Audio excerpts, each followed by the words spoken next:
لیکن یہ کیس ابھی سنا جا رہا ہے، ابھی غیر معینہ مدت کے لیے اس کو ملتوی کیا گیا ہے، کیس کی کب سماعت ہوگی کوئی پتہ نہیں ہے، لیکن آپ ججز کے نام سن لیں۔ اس بینچ میں موجود ہیں جسٹس امین الدین خان، وہ ہیڈ کر رہے ہیں، لیکن باقی ججز کے نام سنتے جائیں: محمد علی مظہر، حسن اظہر رضوی، شاہد وحید، مسرت ہلالی اور عرفان سادات خان۔ اس میں مسرت ہلالی کے علاوہ باقی وہ ججز ہیں جنہوں نے مخصوص نشستوں کے کیس میں پی ٹی آئی کو نشستیں دی ہیں۔ جب یہ بینچ بنایا گیا تھا آج سے کئی مہینے پہلے اور قاضی نے بنایا تھا، تب یہ تاثر تھا کہ یہ سارا قاضی گروپ کا بینچ ہے، یہ ون سائیڈڈ بینچ ہے، لیکن اللہ تعالیٰ نے دل بدل دیے، اس لیے ابھی تک اس کیس کا فیصلہ نہیں آیا۔ میں بڑا غور و خوض کر رہا تھا کہ یہ قاضی گروپ کے ججز ہیں، پہلا تو چلیں اعجاز الاحسن کی قیادت میں بینچ عمران دار جج تھے، پھر ان کو سازش کر کے نکالا گیا، حالانکہ پاکستان کے سب سے بڑے آئین کو تحفظ دینے والے ججز ہی وہی تھے، اس لیے کمپنی کو وہ پسند نہیں تھے اور انہیں زور زبردستی نکالا گیا، لیکن ان کو کہا جاتا تھا یہ قاضی گروپ کے جج ہیں۔ لیکن جب سے مخصوص نشستوں کا فیصلہ آیا ہے، سب کی ماں مر گئی ہے، سب کو سمجھ نہیں آ رہا کہ اب کریں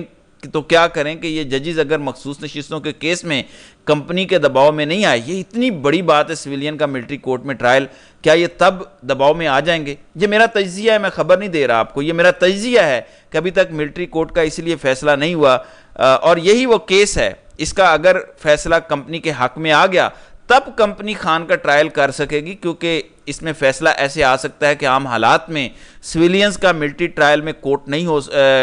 میں ٹرائل نہیں ہو سکتا، لیکن کیونکہ ڈائریکٹ فوجی تنصیبات پر حملے ہوئے ہیں تو پھر ملٹری ٹرائل ہو سکتا ہے، اور پھر اس میں اگر خان کو ملوث کر دیتے ہیں تو پھر خان کا ہو سکے گا، ورنہ اس کیس میں 6 ججز ہیں، پہلے 7 کا بینچ تھا، سردار طارق مسعود ریٹائر ہو گئے، اگر 6 ججز میں سے 3 یا 4 3 بھی کہہ دیں تو پچھلا فیصلہ پریویل کرے گا، اس کو میجورٹی ججمنٹ ہونا پڑے گا۔ مسرت ہلالی بیمار ہیں،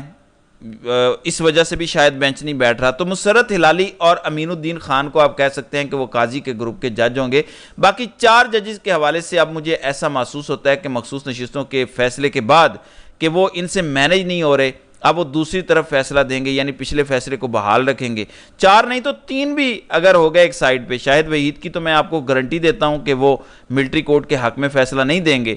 مزید 2 ججز ہیں، محمد علی مظہر، حسن اظہر رضوی اور عرفان سادات خان، ان میں سے کوئی 2 ججز مزید اگر اس سائیڈ پہ آ گئے تو ملٹری کورٹ میں سویلین کا ٹرائل نہیں ہو سکے گا، یعنی خان صاحب کو جو جوڈیشل مرڈر کرنے کا پلان ہے جنگل کے بادشاہ کا، وہ پایا تکمیل تک نہیں پہنچ سکتا۔ لیکن دوسری چیز ان کا پلان آئینی ترمیم کروانے کا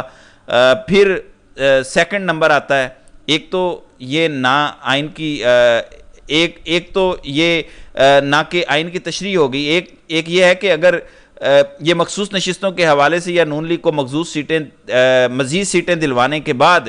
آئینی ترمیم کے نمبر پورے کر لیتے ہیں، سینٹ میں بھی ہیرا پھیری کر لیتے ہیں، تب بھی یہ ملٹری کورٹس بنانے کے لیے آئینی ترمیم کریں گے، تب پھر عمران خان کا ملٹری کورٹ میں ٹرائل ہو سکے گا، یعنی سب کچھ کنیکٹڈ ہے۔ قاضی صاحب کی ایکسٹینشن، نون لیگ کی 2/3 اکثریت، یہ واحد امید ہے ان کی، ورنہ جو انہوں نے خواب دیکھا ہے کہ یہ خان کا ملٹری کورٹ میں ٹرائل کریں گے، یہ ہوتا ہوا مجھے نظر نہیں آ رہا ان حالات میں۔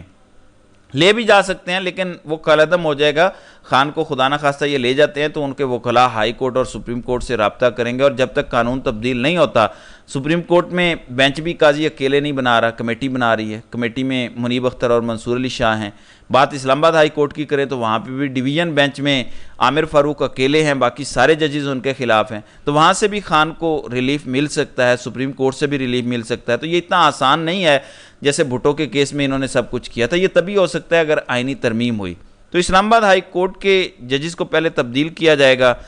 اگر آئینی ترمیم ہوئی، پھر سپریم کورٹ ساری قاضی صاحب کے انڈر کی جائے گی، کمیٹی ختم کی جائے گی، اس کے بعد خان کا ٹرائل ہو سکے گا۔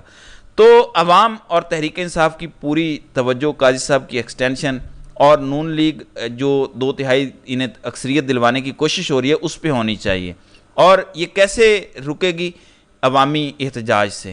عوامی شو آف پاور سے۔ جمعرات 22 اگست کو جو جلسہ ہے اس کی میں جتنی اہمیت بتاؤں وہ کم ہے، وہ آپ کریں گے تو کمپنی یہ جو آخری حربہ استعمال کر رہی ہے وہ نہیں کر سکے گی۔ جو خان کی بہن نے کہا کہ خان کو ایلیمینیٹ کرنے کا فیصلہ ہوا ہے، میری ذاتی رائے میں براہ راست قتل کرنے کی ہمت نہیں ہے کمپنی میں۔ کوشش کر سکتے ہیں. یہ ڈفرز ہیں اور ڈفرز کو سب سے زیادہ خطرہ ہی ڈفرز سے ہے, یعنی ڈفرز سے زیادہ ڈفر اگر کوئی ہو سکتا ہے تو وہ ڈیسپریٹ ڈفرز ہو سکتے ہیں. تو یہ بھی ڈیسپریٹ ہے لیکن براہ راست قتل کرنا اتنا آسان نہیں ہے. باقی سب پہلے کر چکے ہیں, ان کے پاس اب صرف عدالتی قتل کی کوشش ہے تاکہ خان سے ڈیل کی جا سکے. دونوں صورتوں میں یہ چیزیں ناکام ہوں گی. اگر عوامی پاور